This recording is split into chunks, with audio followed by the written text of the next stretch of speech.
Hey, men are good. You all have heard me talk a lot about the testosterone flood in utero that changes everything for boys and men. And it changes into the male brain and does this and does that. But there's some other things that it does that's really important for us to know about. And that's what we're going to talk about tonight. One of the things it does is it impacts this flood of testosterone in utero at 2 months or so, impacts sexual orientation. That is, who you're going to want to sleep with, men or women. And it also impacts gender identity, whether you think you're a man or think you're a woman. That's critical, right? Now, here's what we know. We know that in research with animals, that if this testosterone flood is slightly off, just a little bit off, that gender identity can also be thrown off so that the animal can actually think that they're male but have a female body, or vice versa. So this kind of thing is at least partly due to our experience in utero. Amazing, right? Well, what that's happened is that it leaves us with what we now call trans men. That is, biological women who feel as though they're actually men. I mean, their gender identity is one very strong masculine, but their bodies are actually feminine. And so that, of course, is problematic and difficult for them in many ways, but for us, it's a boon in some ways. And here's why. The testosterone research that's gone on for years has always been about trying to connect it with violence and aggression and stuff like that. Okay? Very little has been done on how testosterone impacts the way we process emotions. Nobody's done anything on that I know of. In fact, anybody out there, if you've seen anything like that, let me know. But here we have a wonderful research possibility, and that is with the trans men, they're moving from being biological women into being men, and part of that process, that transition, is taking a lot of testosterone. And some of these folks have been kind enough to write about their experience, and we'll be talking with two men tonight that have been writing about what their experience has been. And my focus to them is, well, what happens with your emotions? What happens emotionally? And so tonight, it's just a real unique kind of perspective that we can learn actually about men from trans men, and because they've experienced both being biologically female and now moving into being a trans man, they've gotten a taste of both sides, and so they have a different perspective. And let's hear what they have to say. Hello, folks. I'm Tom Golden from menaregood.com and Men Are Good on YouTube, and I'm joined tonight by two men that I admire, two trans men, Max Valerio. And Max wrote a book called The Testosterone Files, which I've used in my workshops for some time. We'll be getting into that in a minute. And Zander Keig, also a trans man. And Zander's written several books, I think. And the last one was more controversial, and the title was, Zander, what was it? I edited them, but it's called Manifest, Transitional Wisdom on Male Privilege. Yes, the ideas of male privilege. So, yeah. I have a strong feeling that you all have much to tell us about what it is to be a man, what it is to be a woman, and the points in between. And it's just, a lot of men don't get that opportunity, to really understand what it's like on the other side. And so I think it's important for us to hear some of what you've got to say. So we've got an interesting time together tonight. One of the things I'd like to start with is talking about Max's book. Max's book's called The Testosterone Files. And I've used that in the workshops that I do when, you all know that I do workshops all over the place on how men and women differ in the way we process emotions. And one of the things I use in those workshops is quotes from Max about what testosterone did to him when he first was transitioning. And it's fascinating stuff. And let me show you a picture of one of the PowerPoint slides that I use. I hope this is the right one. This is, there's Max and his book. And it says, I've noticed that when I'm emotional, it's more difficult to put my feelings into words. This is where women have a distinct advantage. I find it very hard now to explain or articulate my feelings when I'm actually in the throes of feeling them. What do you think, Yeah. Zander and Max? What do you think? Is that still the case for you? Oh, definitely. For me, though, I think I've acclimated and I'm used to it, and it's just something I know about myself now. Huh. It's still frustrating, like if I'm, I'm single now, but by the way, I'm single. But anytime I've had if I've had an argument with a girlfriend or a disagreement, I have noticed those are the times when it's harder to express my feelings, or express my thoughts. Sometimes Yes. that's when Yes. it's like, Exactly. and she's like blah blah blah blah blah and blah blah blah blah, and I'm like, wow. And to her, I think she doesn't see that actually that means that I'm feeling emotional. I don't think it translates quite the same way to her as what I'm feeling is maybe I'm sad, maybe I'm feeling vulnerable. I think it's when I'm feeling sad and vulnerable. Yeah.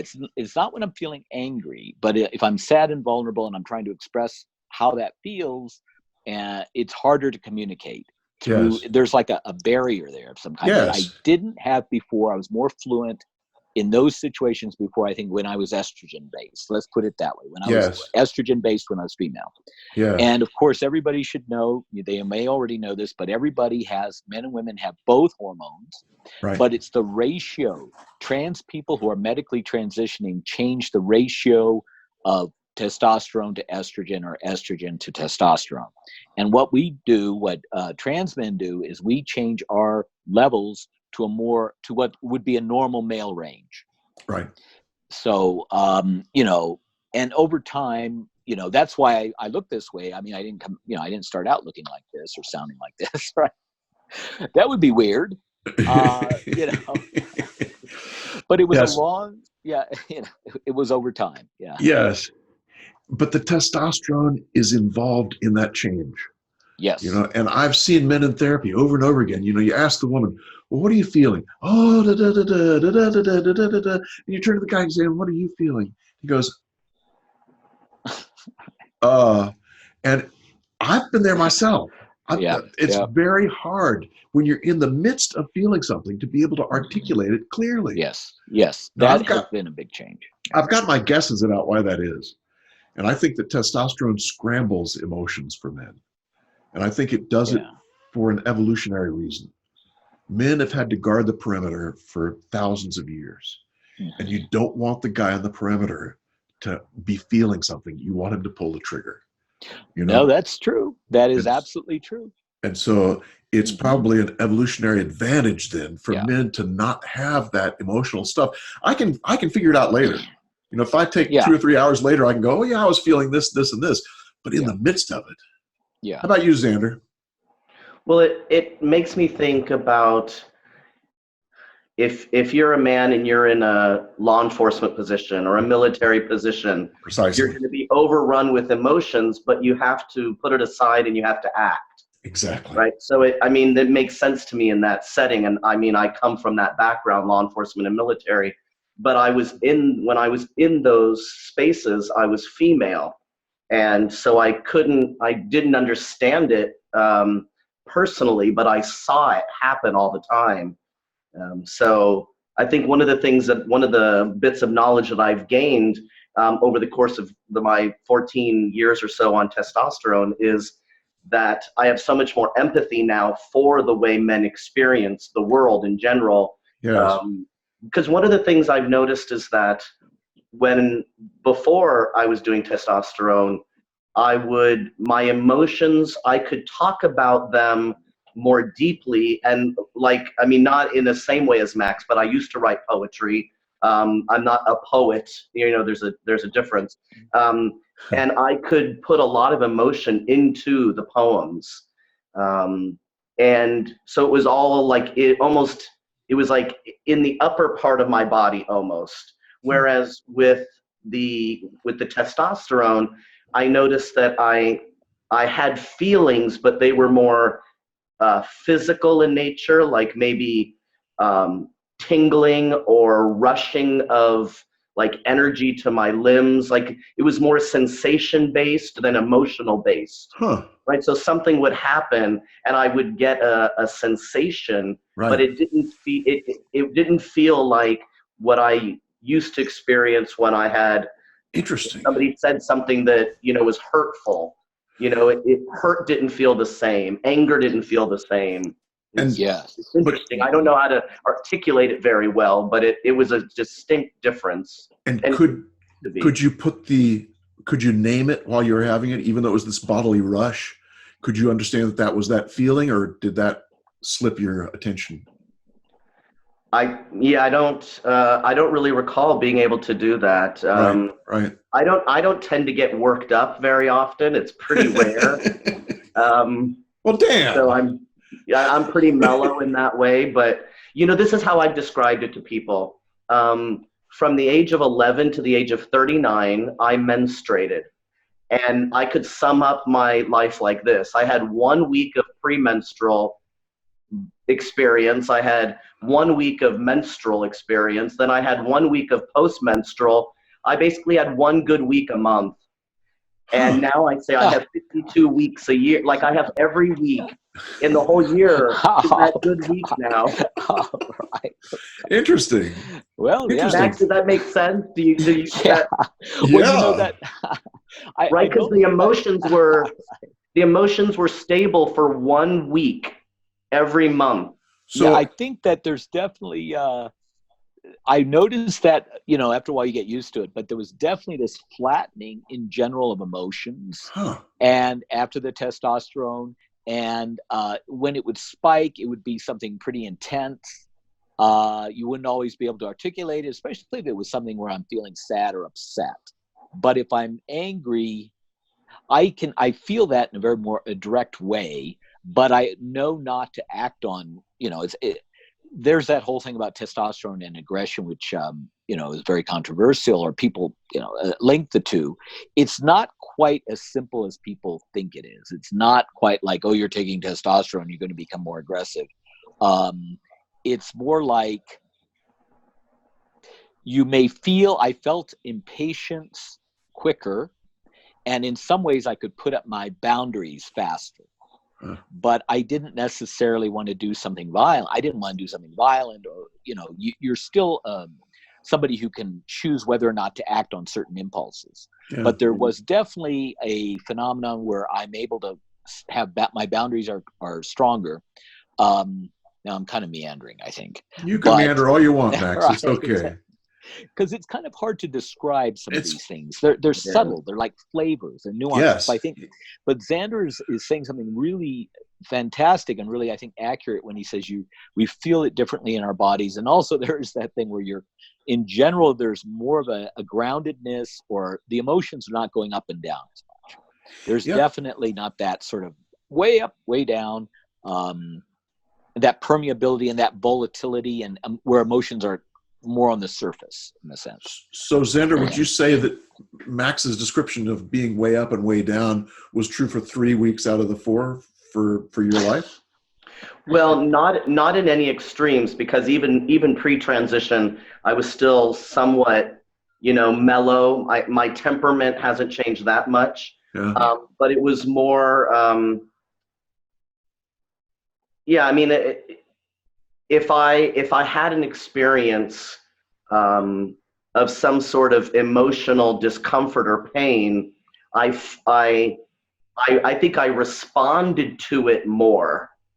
It's not as if I can't still experience it. I just don't respond to it in the same way. And yet at the same time, I'm still very sentimental. To give you an example, just right before we got on, this talk tonight, I was watching a television show with my wife, and there was a military gentleman who was being honored and awarded for this product that he created that's making things better for people in their lives. Yeah. And it's that show of appreciation. Like I felt that feeling, like that bubble up feeling of being like, it's like a joyfulness, of seeing his efforts being rewarded in this big way. Like things like that move me, you know, babies move me, kittens playing move, like I'm still moved. It's just in a different way. I appreciate the tenderness,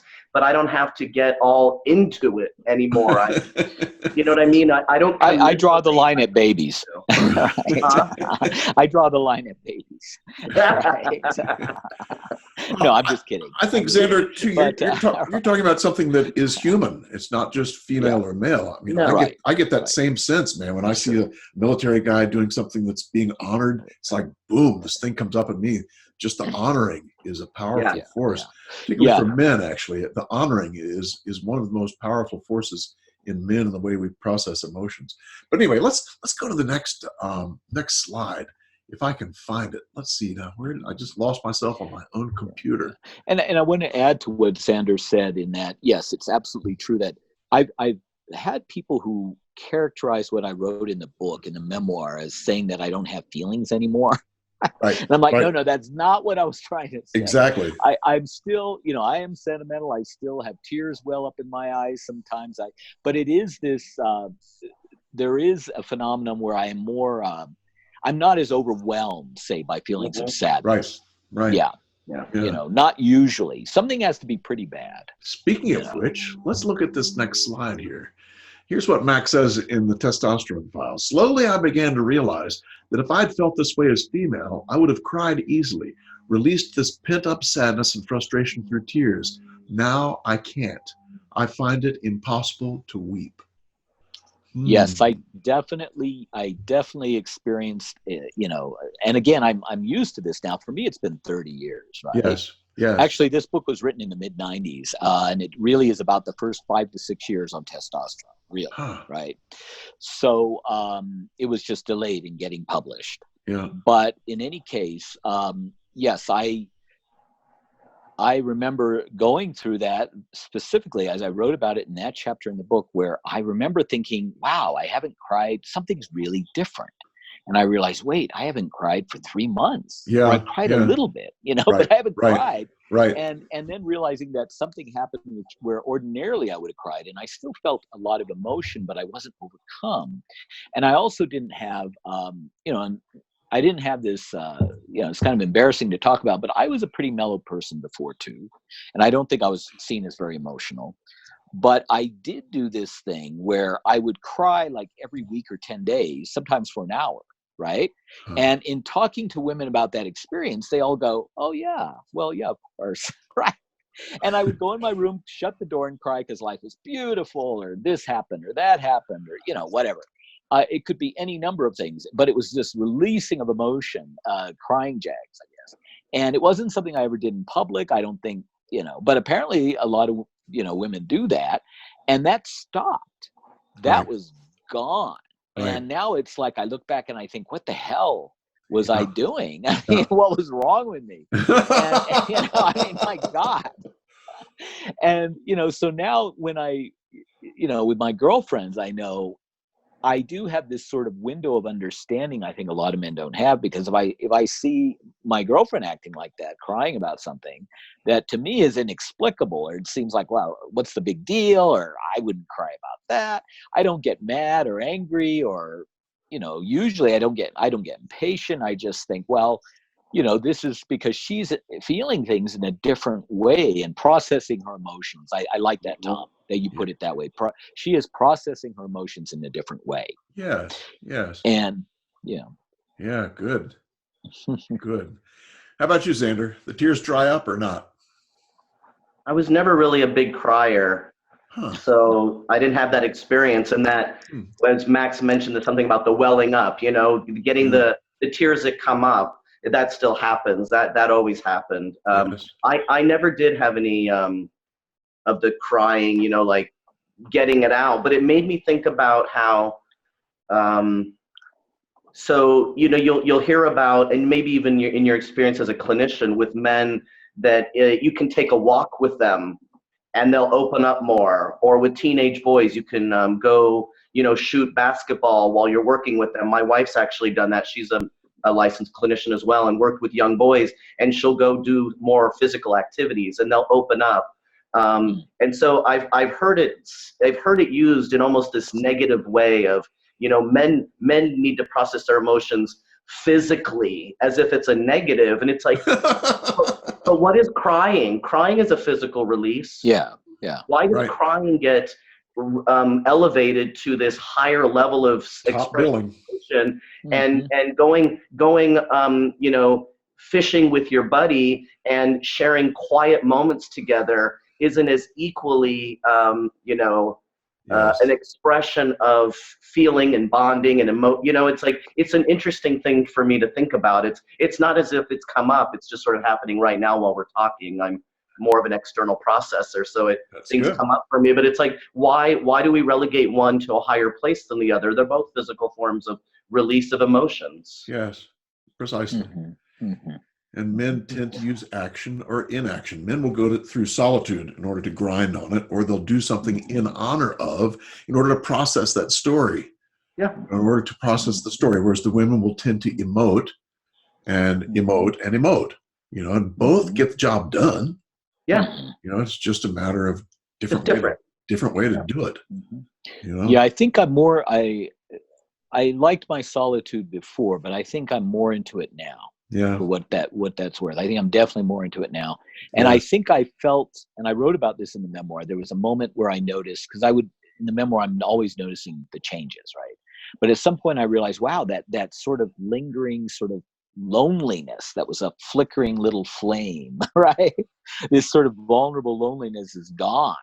Yes. And it's like, part of that is why I think in some ways it's easier to be alone, and I like being alone more. Yes. Interesting. So yeah, it's just different. It's really, it's like a different texture to feelings and to experiencing the world. Yes. And I think what you're doing, Tom, is so important, because people don't want, for whatever reason, I think people have always known this, but we're kind of throwing all those things out right now. And part of that, and part of that might be positive in the sense that I think people are trying to we're in a transition time, and we're trying to sort of reevaluate a lot of things that have been strictures on men and women, obviously. Yes. But we're, on the other hand, we're kind of throwing out a lot of some wisdom here, acquired wisdom. 100% agree. That's right. We can't throw out the good stuff, Yeah. Exactly right. Because a lot of this stuff is, when I started experiencing it firsthand, I was like, wow, no wonder society is structured in this way or that way, or like what you were saying about the hunter. I think you were talking about being a hunter, and or being the person who guards the campfire, right? Right. So and men are still doing that now, and we're expected to do that. Yeah, that's the other thing that changed for me, and that's more social. That's not so much hormones, but definitely, you do realize. Right, within time, you realize pretty quickly that women will rely on you to protect them. Yeah, and we'll get to that in just a minute. Max. Let's do this last slide first, because this one's the kicker. This is the one that just drops people's jaw when during these workshops. Here's what Max says: I believed that men could cry just as much as women if they would just let themselves go. Men were victims of a masculine ethos that forbade tears, that made them into unfeeling, seething septic tanks of repressed pain, ready to lash out. I was wrong. Wow. Right. I was wrong. Now you see the other side. Yep. So much easier to be sensitive and compassionate to men. Right. You see the other side. Right. When you become one. Right. Yes, exactly. You experience that way of being. I joke sometimes about doing a couples workshop over the weekend, give all the men estrogen and all the women testosterone. And that's a joke. That's a joke. But seriously, I mean, that's what we need. We need to be able to experience what the other side is going through. Yeah. And it makes us then able to be compassionate in a different kind of way. Like you were saying Yeah. with your wife, when you see her cry for an hour, you know what that's about.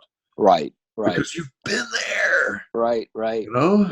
Yeah. But the I at whole least, thing, I was wrong. I mean, Mm-hmm. just that perception of things is just so critical that suddenly, wait a minute, these guys aren't so bad after all, right. They're really not so bad. Right.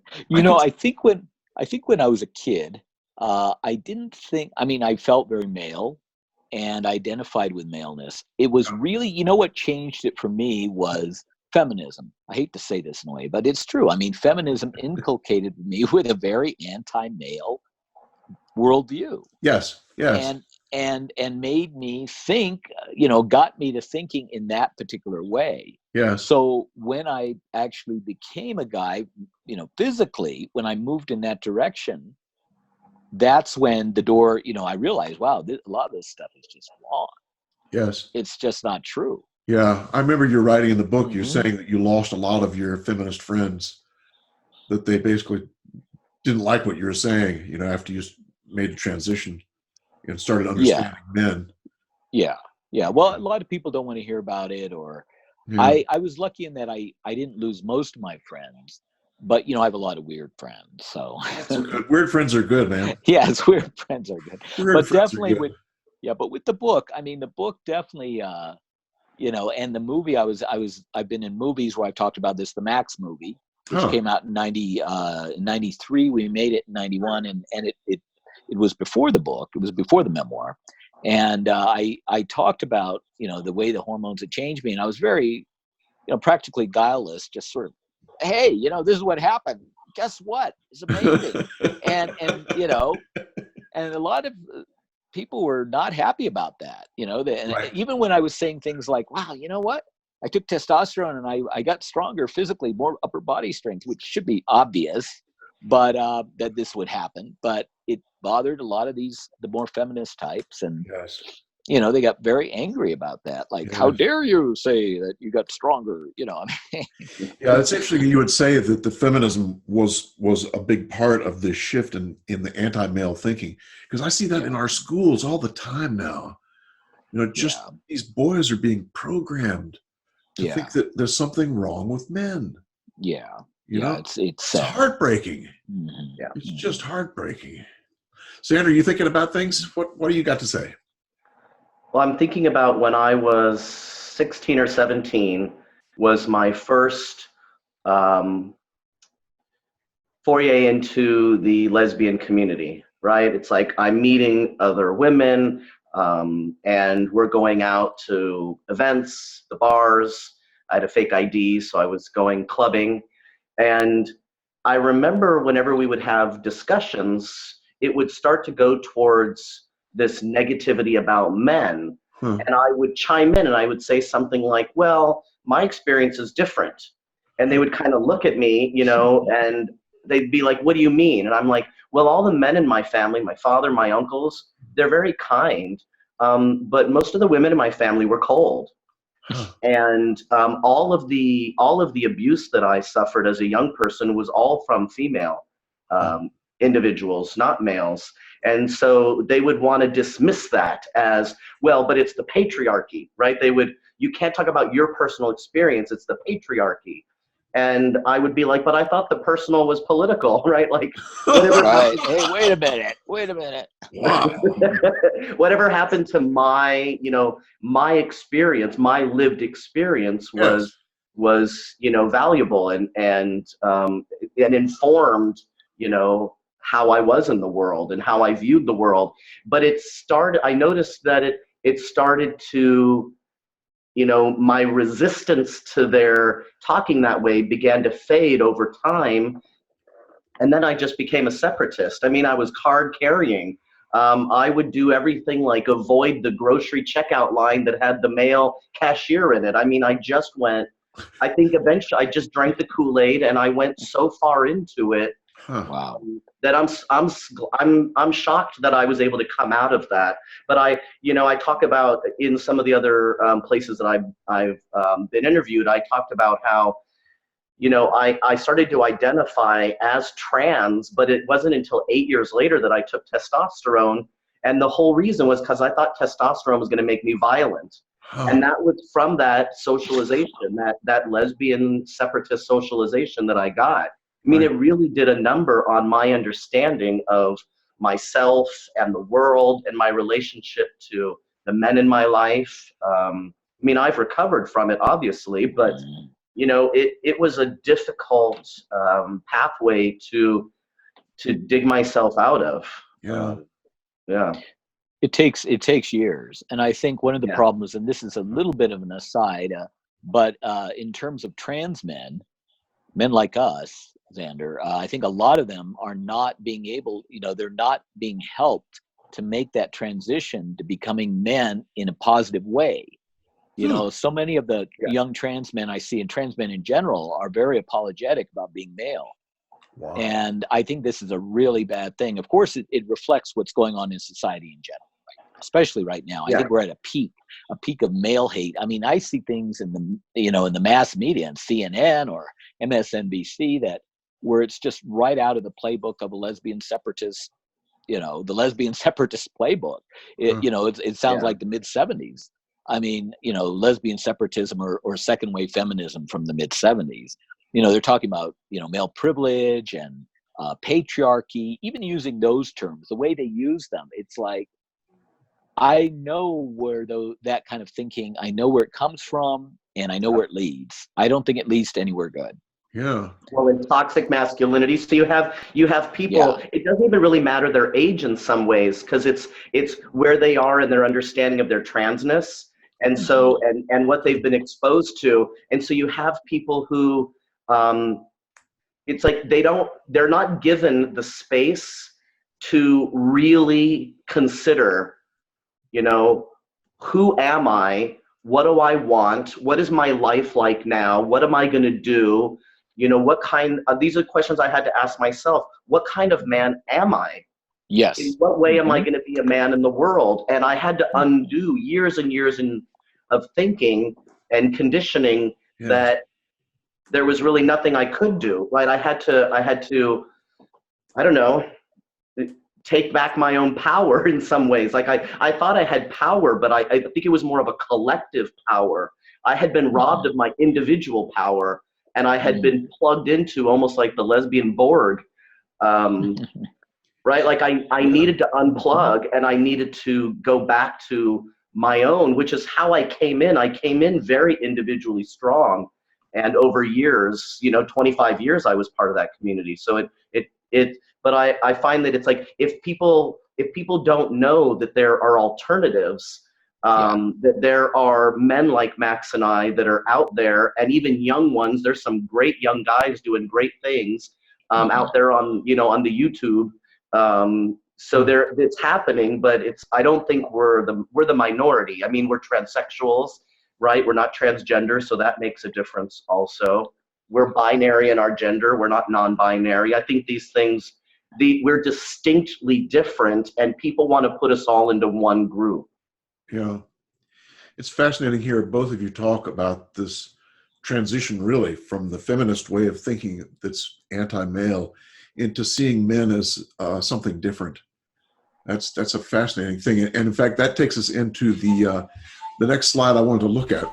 That concludes part 1. Part 2 will begin to look at the ways that Max and Zander noticed being treated as men and how it differed with the ways they'd grown accustomed to being treated as women. Men are good, as are you.